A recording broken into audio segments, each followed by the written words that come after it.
Hello everyone, I welcome you to the trend analysis session of agriculture.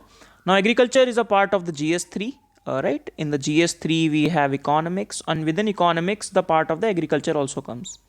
Now, I've separately analyzing agriculture. Why? Because agriculture itself is a very important topic, as we will see, and very scoring as well. So, let us see what is the syllabus of agriculture. So, it starts with the major crops, cropping patterns.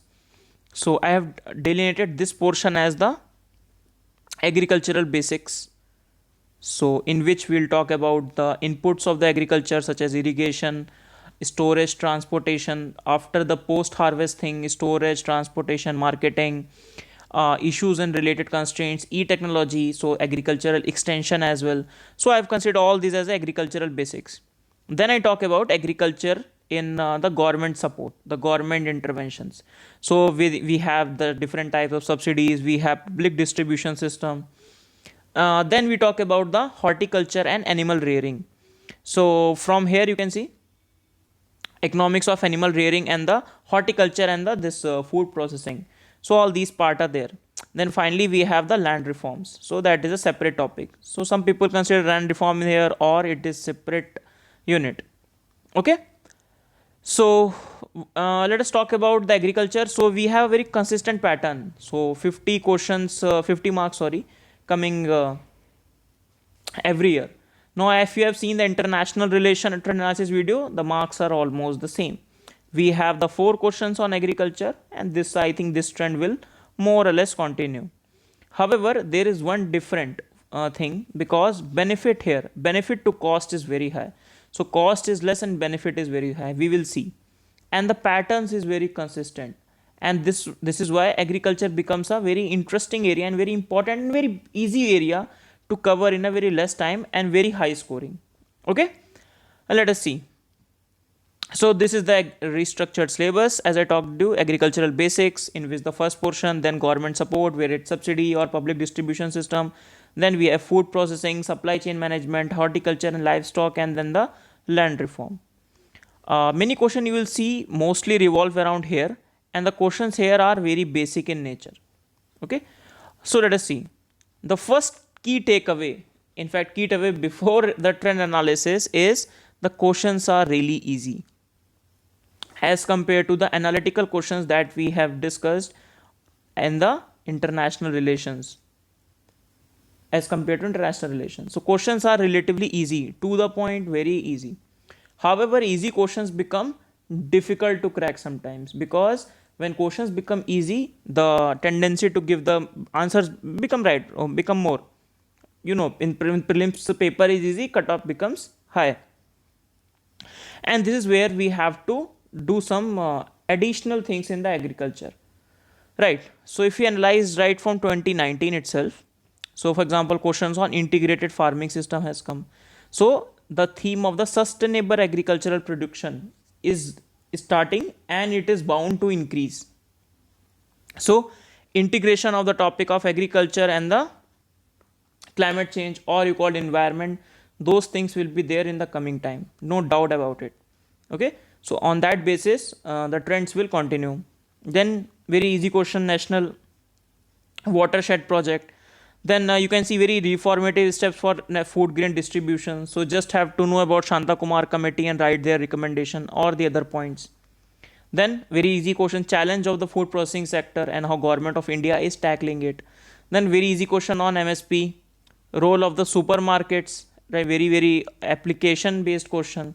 Then role of the national horticulture mission, very easy question on the cropping pattern. So one pattern I want to make you realize that the questions are very straightforward, not very analytical in nature. Then explain various issues with respect to the and different revolutions took place in agriculture after the independence. So what were the different revolutions that have taken place? So again, I can say agricultural basics or based upon the historical evolution of post independence, pink revolution, white revolution, and all this. Then small processing unit in the food processing sector. Then declining the yields in India. So you have to relate to the idea of green revolution, then why our agriculture has become a cereal centric agriculture. Okay, Then question on subsidies. Question on subsidies have really dominated the agriculture portion. Then when we were discussing in detail about the drip irrigation, when there is a chapter in economic survey, agriculture more from less, in which economic survey has talked in detail about the need of these interventions, because agricultural takes up a lot, a highest chunk of our fresh water resources, and these are the tough realities which India has to gear up. The water crisis, right? And that will lead to the food crisis, and that is why they become relevant for our exams as well. Now here is one question, very interesting question. One question only I could find, which gave students an headache, right? Allelopathy. Otherwise, all the questions are relatively easy. Then very easy question, discuss the role of land reform in agricultural development. Then the question on Fasal Bima Yojana. In fact, that was expected, because Fasal Bima Yojana came as said to be one of the holistic reforms that was required in the agriculture, though itself it has many issues. Then very easy question, you can see livestock rearing, big potential. Then contract and the land leasing. Now you discuss. Now contract and land leasing, now it has become a reality, so as to say, in de facto form. But the question is asked in 2015. Hence, we should always be ready with the questions on agriculture and the science and tech also. In the science and tech, we'll also see the same trend. So, even if a concept isn't at a idea level, but the question can come. Okay, for example, International Space Station. Currently the common conversation is with respect to Chandrayaan and all, but now UPSC asks you question one step ahead. Okay, then you can see replacement of price subsidy with the DBT. Now we are talking about this Bhavantar scheme and different scheme, Kishan Krishi Samman Nidhi, right? In 2015 they have asked about it. So don't be surprised if the question based upon the agricultural taxation, because taxation idea was floated last year, whether the agricultural land should be taxed or not. So agricultural taxation should be there or not. So these questions can be there. Okay. Similarly, very basic question on APMC is there. Then with respect to the finance of the agriculture, some question on land reform, then agriculture subsidies again, then pink revolution, then land reform. So if I compile the question with respect to the subheadings that I have given, agricultural basics, if I talk about, then one interesting thing you can see, the same thing, integrated farming system, national watershed project, millets production. Now, the government has given a lot of focus on the millets production. In fact, in GS1, the question was asked on the pulses. In fact, that was a question from agriculture, but they have asked question on the pulses. So we have to focus on the new areas. As I discussed, we have to move from the cereal centric agriculture. We have to move from cereal centric agriculture to the other, like multi-diverse agriculture, from green revolution to the evergreen revolution. So what are the different components of it? Why millets are very important? Okay, and you can see the questions in 2018. Then micro irrigation, then allelopathy, as we discussed. So one pattern you can find out, these the same question that I have discussed. You can download the PPT and see it through as well, the same questions. So some key takeaways which I can take from the whole discussion. Very quickly we come to it. First of all, the questions are easy. They're not analytical in nature, right? So we have to focus on few things. We have to focus on the definitions. So for example, very basic definition, for example, cropping pattern. Very basic definition, you should make a notes of it. Then agricultural extension, then the MSP, the significance of the MSP. These are very basic concepts and you need to have a very short, ready to prepare or crammed notes with you. Minimum support price, different type of subsidies, very basic things. Similarly, now as these committees are old, Shanta Kumar committee, Arvind Subramaniam committee, right? So what are the different case studies with respect to PDS, the takeaways of these committees, the LOI committee's recommendation. So these are the recommendations should be at your fingertips, because whatever the question comes on agriculture, you will find some inputs to give. Then you should focus on the facts apart from the definition. Very basic facts. such as the amount of the hold of the money lenders is still there on agriculture, then the average size of the farm land holding. So these are very basic facts you need to focus, right? So that is the first key takeaway. Second, as we have discussed, the questions are easy, but that goes to show that we need to make our answers more effective. How can we make our answers more effective? First of all, the issue of the facts is there, so you have to cram these facts. Then you have to use some keywords. What does this keyword means? The cereal centric agriculture, for example, right? From land based productivity to irrigation based productivity, right? For example, handkerchief size of land holding, very small land holding. So it is said that the farmers as the thin filed clients. Thin filed clients. What does this mean? Thin filed clients? This means that they do not have a lot of documents to support their claim, so that on that basis they can get the institutionalized loan. They do not have those resources at their disposal, so in essence they are thin filed clients. So that is there. So these are the key words you need to make. Then different sort of diagrams you should focus. For very small diagrams, so for example loan waiver, how loan waiver will lead to the problem of the loan waiver only. Sorry. So loan waiver will lead to less investment, or when less investment is there, then productivity is not there, then they will not get any profit. Again the problem of the loan waiver comes. Some sort of these diagrams you should make, right?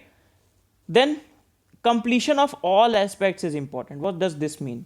So from agriculture you have some inputs, right? For example, seeds, irrigation, pesticides, land reforms.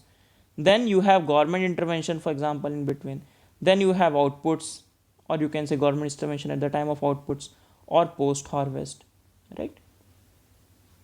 You need to answer. For example, question comes on irrigation, then you have to focus not only on the input part but also on the output part, or you have to focus on the how the government intervention is important with respect to the irrigation, right? So all the completion of all the aspects is very important. Whole supply chain you should know, okay, for an integrated answer. Then government interventions are very important, as you have seen, national watershed project, national horticulture project. In future they can subsidies, in future they can ask about this Kisan Samman Nidhi, what are the pros and what are the cons. So in which context they are introduced, the expected benefits and the challenges that are there, or any committee has recommended something, so you need to mention that. Some case studies, or for example Niti Aayog has come up with a very different chapter in the strategy at 75, India 2022, new India 2022. So you can use all those points quoting Niti Aayog recommendation. Okay, Niti Aayog says this, Niti Aayog says that. So these are the things you should mention. Now from where you will get these keywords? Committee recommendation. Economic survey can be a very good source. For example, 2019-20, this year's economic survey talks about the debt waiver as a government intervention which hurts more than it helps. So you can directly quote economic survey. With respect to the facts, you can read this chapter of the volume 2. Every year, this volume 2, not every year this you must read, but the recent year, right? So volume 2 will give you all the required facts, majority of the facts and insights also. Then some of the chapters are really important. For example, this is a chapter that will remain relevant for the times to come, 3 to 4 years. The impact of the climate change on the agriculture, very important topic, and this question can come anytime. Okay. Then in 15-16 we have the chapter on the agriculture more from less. There they have talked about this, you can see here, cereal centric agriculture, input intensive agriculture. Okay. So these are the keywords directly from the economic survey itself. Land based productivity to the irrigation based productivity, again these terms are directly from the economic survey. So you have to focus on the economic survey. There are only 3 to 4 chapters. It will hardly take half of your day to read this chapter, make notes of it, but it will certainly give you a lot of edge in your answers on the agriculture. Now this is how you gain your edge. As I told you, the questions are easy, but your answers have to be very specific. one very important thing with respect to the answers in agriculture is the answer writing. Why is it so? As compared to international relation, I didn't tell you specifically for answer writing. For modern history, world history, I told you specifically, I didn't mention answer writing, but for agriculture, answer writing is important. Why? Because you have a lot of facts, lot of things to write. Because in the prelims also you prepare a lot about agriculture, all the schemes, everything you prepare. So how to structure your answer becomes highly relevant in the agriculture, because you know a lot of facts and questions are coming easy. It is not like that questions are highly analytical, which where you have to write something and then write. Here the questions are straightforward, and when the questions become straightforward, it becomes really difficult to structure those answers, and that is why answer writing becomes very imperative in the agriculture. So this is one thing I'll suggest you, please prepare on it. Prepare some good case studies, these case studies which you can replicate. For example, good case studies are with respect to the marketing is there. For example, in the current affair also I have taught you recently in Telangana there is a consumer plus farmer initiative is there, which is they are working in the COVID also. So you can use all these case studies which will increase the worth of your answer. Okay, and this is how one can tackle the agriculture portion.